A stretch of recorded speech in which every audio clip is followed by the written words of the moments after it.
Hey, what's up, y'all? Y'all already know who this is. This is Ron the fucking Don.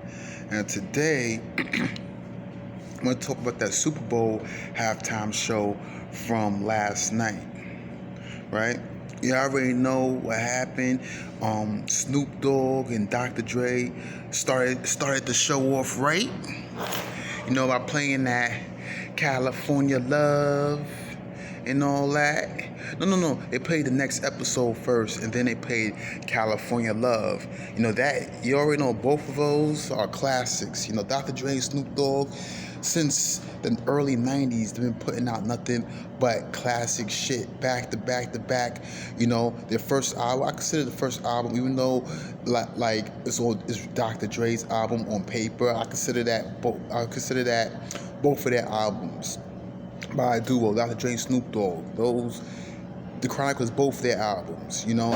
And then Snoop Dogg, Doggy Style, you know. You already know Snoop Dogg laid down some good shit on the Doggy Style album. Nothing but classics between those two albums, The Chronic and Doggy Style. And you know, Snoop Dogg put out Murder Was the Case too, a couple years later.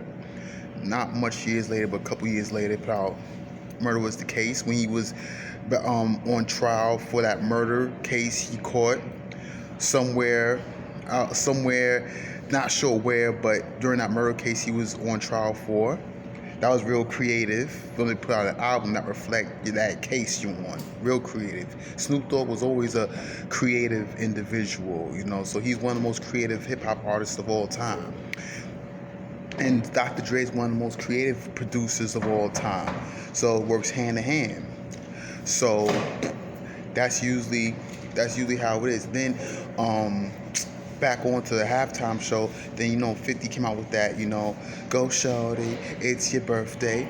Right, I didn't expect 50 to even come out, like, you know, either that or I missed the part where they say 50 was gonna be there. But either way, it was a good performance. I wish he could perform more songs, but I guess it's a certain time limit. Then Kendrick Lamar did his thing, you know. So good conscious artist, conscious commercial artist did his thing. You know, Eminem with that Lose Yourself and 8 Mile Eminem. He brought the 8 Mile Eminem back to the show, you know. 8 Mile Eminem, you know. But that Forgot About Dre track, I wish he would have played more of that Forgot About Dre track instead of just the beginning. Nowadays everybody wanna talk that they got something to say, you know. Wish he would have played the whole song, but you know, gave a good solid performance. And, you know, Mary J. I forgot to even include Mary J. Blige. How can I miss Mary J. Blige? That outfit she was wearing, oh my gosh. You know, but now because of her playing in Power, her playing Monet on Power, made me look at her as like more of a boss, and she definitely brought Monet to that performance at the Super Bowl. She definitely brought out Monet, but Monet in a sexy outfit, you know, where her thick thighs showing and all that, you know. I can't help but look, you know. So, and overall, Dre and Snoop ended it right with that Still DRE joint. That shit brought back mad memories. I was 10 years old back in '99 when that shit came out. So that shit was overall a very solid performance. Very solid performance overall. You know, so. But yeah, that'll be it. That's all I have to say for my review of the Super Bowl performance. The best Super Bowl performance halftime show ever.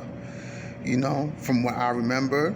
Right after the time when Justin Timberlake and Janet showed Janet's titty and all that. Besides that, you know, it was a good Super Bowl performance.